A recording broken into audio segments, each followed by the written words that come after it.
In this video, we're diving into a real-life story of betrayal and deception so shocking, Hollywood couldn't even dream it up, one that's almost too twisted to be true.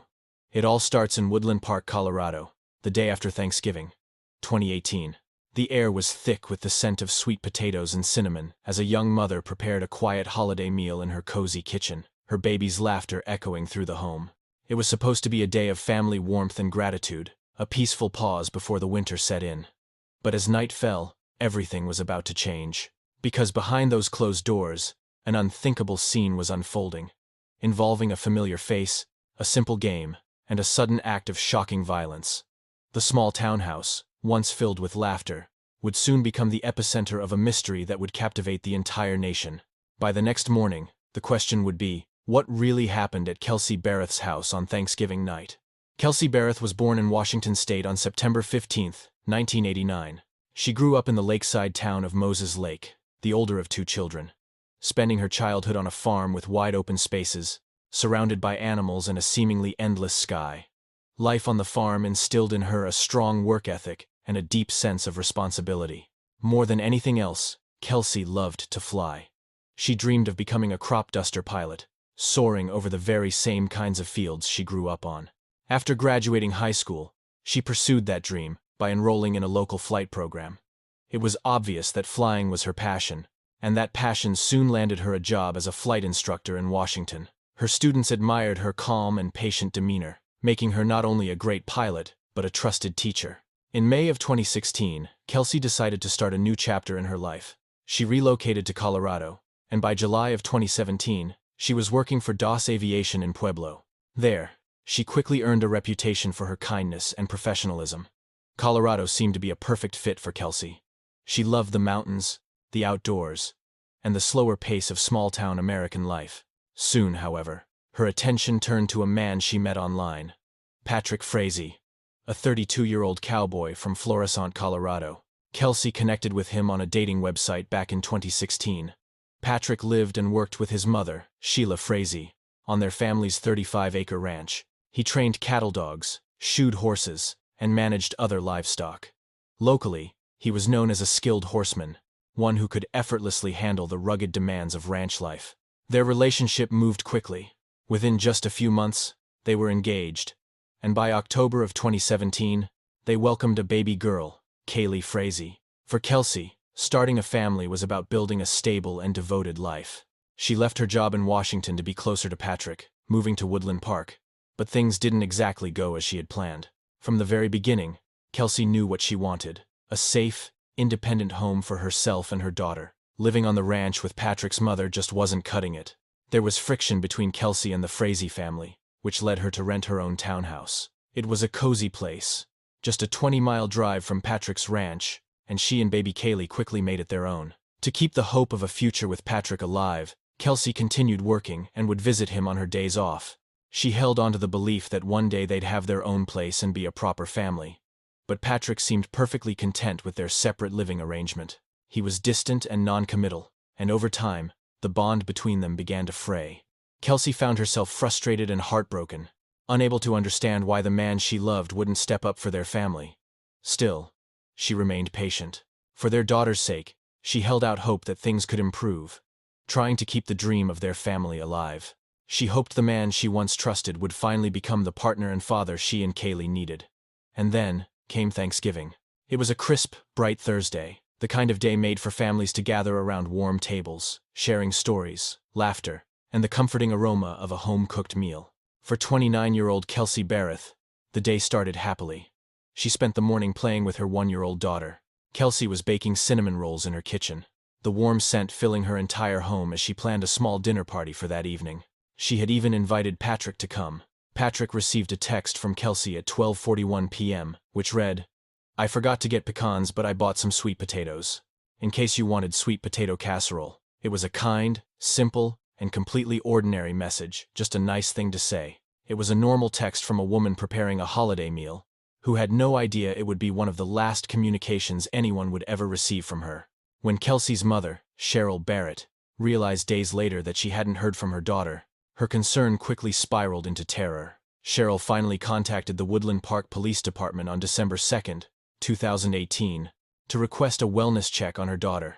When police arrived, both of Kelsey's cars were parked outside, and inside they found a scene frozen in time.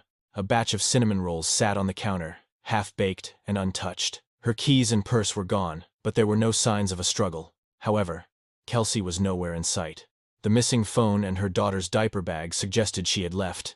But to go where? That quiet house, smelling of cinnamon, marked the start of one of Colorado's most haunting missing person cases. Soon, the truth behind what happened to Kelsey Barrett would unravel a story far darker than anyone could have imagined. That same afternoon, the police chief addressed the press, voicing the community's growing alarm for the missing young mother and sharing the initial findings of the probe. Kelsey had last been seen on November 22nd, which was Thanksgiving Day. According to her boss, a text message was sent from her phone on November 25th, saying she wouldn't be at work the following week, but something about that message felt wrong. Cheryl knew her daughter. Kelsey was reliable, responsible, and adored her baby girl. She would never just disappear. Adding to the mystery, Kelsey's phone pinged near Gooding, Idaho, on November 25th around 5:13 p.m., the very day that text was sent, which made the situation even more bizarre. The huge distance between Idaho and Colorado raised immediate red flags, especially since her cars and belongings remained at her home in Woodland Park. How could her phone be so far away? Armed with search warrants, investigators meticulously went through her townhouse and both of her cars. There were no obvious signs of foul play, but there was also no evidence she had left on her own accord. The case was now being treated as a missing person investigation. When Cheryl spoke to the public, her voice was a powerful mix of strength and heartbreaking sorrow. She said, "Kelsey is a devoted woman to her faith, her family, her friends, and her job. She wouldn't just leave." Cheryl's family launched a Facebook page called Missing Mother Kelsey Barrett to circulate her picture and bring more attention to her case. They pleaded with people to share information responsibly and to steer clear of rumors and speculation. At the same time, reporters were hammering the police with questions. Why didn't Patrick Frazee show up to the press conference? Was he cooperating with the investigation? The police confirmed Patrick had been invited, but chose not to attend. They also stated that Patrick was cooperating at this point, and there was no immediate evidence pointing to any wrongdoing. Investigators confirmed all aircraft were accounted for. When asked if Kelsey, a flight instructor, might have left town in a plane, it didn't appear that she had flown anywhere. Her daughter, Kaylee, was safe with her father, Patrick. Yet, none of it was adding up. Despite these confusing details, Kelsey's family and friends emphasized how excited she had been for the holidays. She had no reason to run away. Her cheerful and normal Thanksgiving message to Patrick was one of the last things anyone knew she had sent before she vanished into thin air. When detectives questioned Patrick directly about his version of events, his answer only escalated their concern. He told them that on the day before Thanksgiving, he claimed that he and Kelsey had called it quits, insisting the breakup was amicable. According to him, they met briefly in a public place on November 22nd for Kelsey to hand over their baby daughter. He maintained that was the last time he saw or heard from her. But for those who knew Kelsey best, her mother, her colleagues, her friends, his story just didn't add up. She simply wasn't the kind of person to vanish into thin air. Especially not after making dinner plans and leaving freshly baked cinnamon rolls on the counter. When investigators questioned Patrick Frazee about the Thanksgiving text regarding sweet potatoes and pecans, he acknowledged receiving it, but he brushed it off as just a casual holiday invitation. He played it off as perfectly normal, but to the detectives, something about that message felt completely off.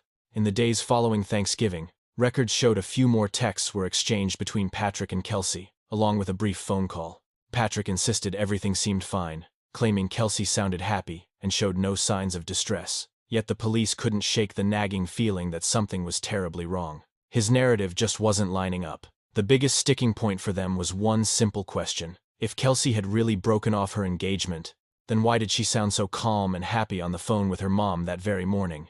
Cheryl recalled her daughter being in good spirits, with no hint of sadness or anger. There had been absolutely no mention of a breakup. When confronted with this, Patrick offered a chilling explanation. He told police Kelsey had been struggling with depression and that she might have been having thoughts of self-harm. He even suggested she might have been using substances or had checked into rehab, offering it as a reason for her sudden departure. Cheryl, however, refused to believe a word of it. She knew her daughter, and that just wasn't her. The family was close. There were no secrets like that with Kelsey. If something had been troubling her, she would have confided in them. The story he was spinning was simply unbelievable. But Patrick's efforts didn't stop there. He began telling others that Kelsey was in therapy and battling an addiction, a calculated attempt to paint her as unstable in order to create a plausible reason for her disappearance. But for those who truly knew her, her family, friends, and co-workers, this narrative was completely out of character and utterly false. As investigators delved deeper, they turned to technology for answers. Kelsey's cell phone records became a critical piece of the puzzle. Her phone had pinged in Gooding, Idaho, on November 25, 2018, a full 3 days after she was last seen. The location was nearly 800 miles from her Colorado home. The distance was staggering. How could her phone have traveled so far when her car and all her personal belongings were still back in Woodland Park? Then, on December 6, 2018, the search took a horrifying turn. Kelsey's mother, Cheryl, and her brother Clint Barrett returned to her townhome, desperate for any clue. While searching the bathroom, Clint noticed a dark stain on the base of the toilet. A closer look confirmed his worst fear. It was blood. They immediately called the police, and soon after, forensic analysis confirmed the grim reality. The blood found in the bathroom belonged to Kelsey Barrett.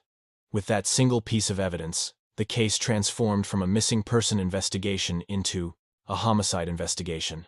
Suddenly, all eyes were on Patrick Frazee, who was now the primary person of interest. Throughout the entire ordeal, Patrick's behavior remained cold and alarmingly detached. He was a no-show at every press conference, even the one where a tearful Cheryl pleaded with the public for help in finding her daughter. He showed no interest in the search efforts or the investigation's progress, and when his story was challenged, he simply doubled down on the lies. But surveillance footage from a neighbor's camera was about to expose those lies. The video captured Patrick entering Kelsey's home with her and their baby, Kaylee, on Thanksgiving Day. Hours later, that same camera recorded him leaving the residence alone.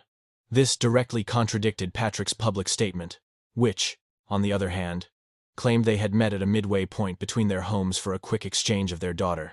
The video evidence proved his story was a fabrication. Investigators began to close in as they analyzed Patrick's cell phone data, and what they found was deeply disturbing. He had been in frequent contact with a woman from Gooding, Idaho, the very same town where Kelsey's phone had last pinged. Her name was Crystal Kenny. By all accounts, she was a dedicated nurse and a single mother of 2. Years prior, she'd been a serious competitor on the rodeo circuit, so when the FBI brought her in for questioning, her initial response was a flat-out denial. She claimed she didn't know Patrick at all. But the agents weren't buying it. They had already uncovered phone records linking the two, and placed her with him on November 22, the very day Kelsey vanished. As the investigators ramped up the pressure, Crystal's composure began to shatter. At first, she spun a vague tale about co-owning a horse with Patrick and meeting up to discuss its sale. But that story quickly unraveled under scrutiny. Finally, she broke down and confessed the truth. Her history with Patrick went way back to 2006, when they both traveled the rodeo tour. For Patrick, it was just a casual fling. But for Crystal, it was something much deeper. She fell hard for him and could never quite let go. Over the next decade, they would periodically reconnect, even though his feelings were never as strong. No matter what, she always took Patrick back, clinging to the hope that one day, he would finally choose her. Patrick would drift in and out of her life, a master of manipulation, charming one moment, cold and distant the next.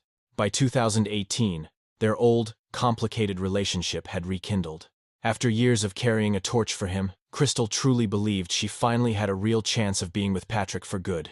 She held on to this hope despite the years of indifference, the lies, and his sudden disappearances. But this time, she felt, was different. It seemed like Patrick was finally ready to let her into his life. There was just one major problem. Patrick was engaged and had a daughter with his fiancée, Kelsey Barrett.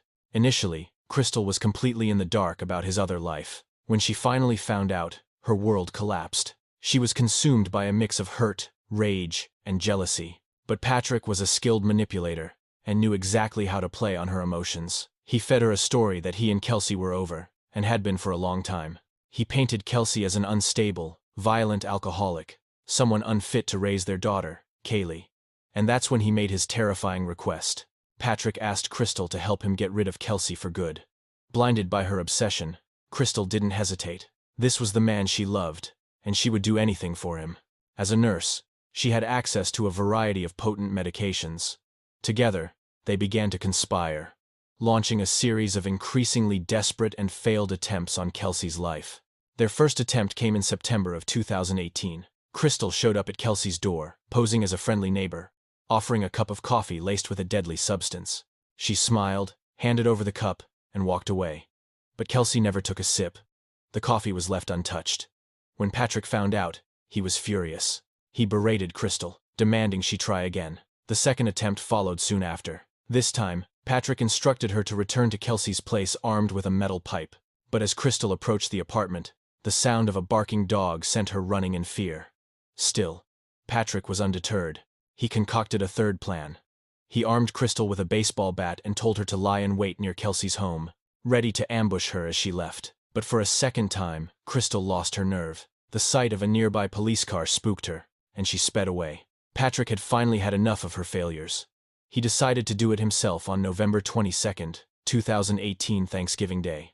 He met Kelsey for a quiet Thanksgiving dinner at her home, playing the part of the loving fiancé perfectly. He smiled, remained calm, and showed her affection, all while hiding his monstrous intent. Later that evening, he suggested a simple game. They would blindfold each other and try to guess the scents of different candles. Kelsey, completely unsuspecting, played along. As she leaned forward, blindfolded, to smell the next candle, Patrick produced a baseball bat and viciously struck her. She fell to the floor, and he continued the brutal attack until he was certain she was gone. Sometime later, he made a phone call to Crystal. Arriving 13 hours after the fact, she came prepared with bleach, rubber gloves, safety gear, and a full-body cleanup suit.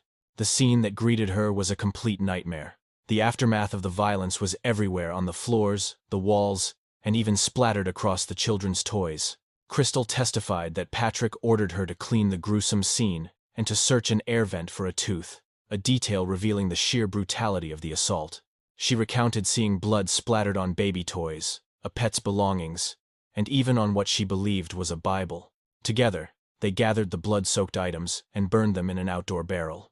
Crystal later stated that while cleaning, she knew she was in serious trouble. She intentionally left small traces of blood behind for police to find. Sometime after, Patrick took her to his ranch. After the house was sanitized, Kelsey's body, wrapped in plastic, was placed in a metal trough, where Patrick doused it with gasoline and motor oil and set it on fire. Crystal was forced to watch as the fire burned throughout the night. At one point, Patrick's mother, Kelsey Frazee, briefly stepped onto the deck, gazed at the blaze without comment, and went back inside. Following this, Crystal returned to Idaho with Kelsey's cell phone. By following Patrick's commands to send text messages from the phone, she created the illusion that Kelsey was still alive.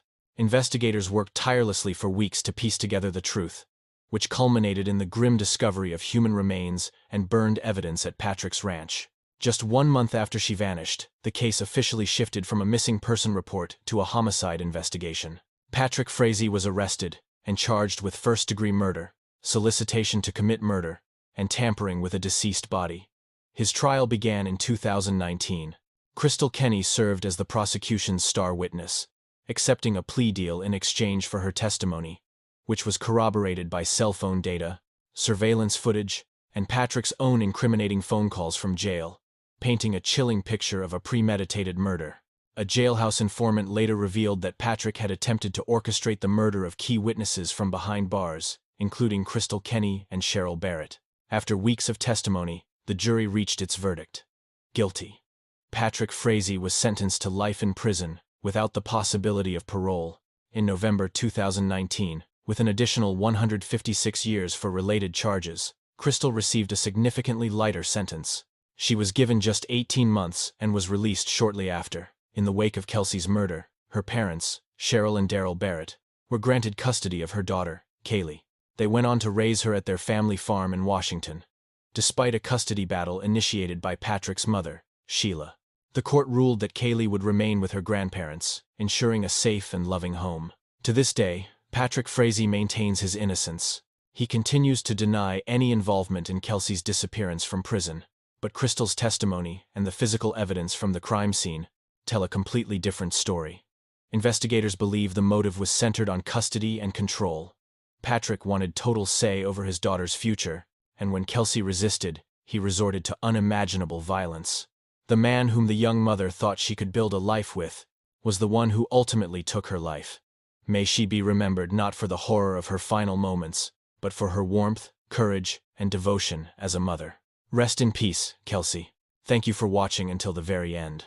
This case is a harrowing reminder that sometimes the people we trust the most are capable of hiding the most sinister secrets. Betrayal, manipulation, and lies, all concealed behind a facade of normalcy. It's terrifying how monsters can live right alongside us, feigning love while plotting destruction.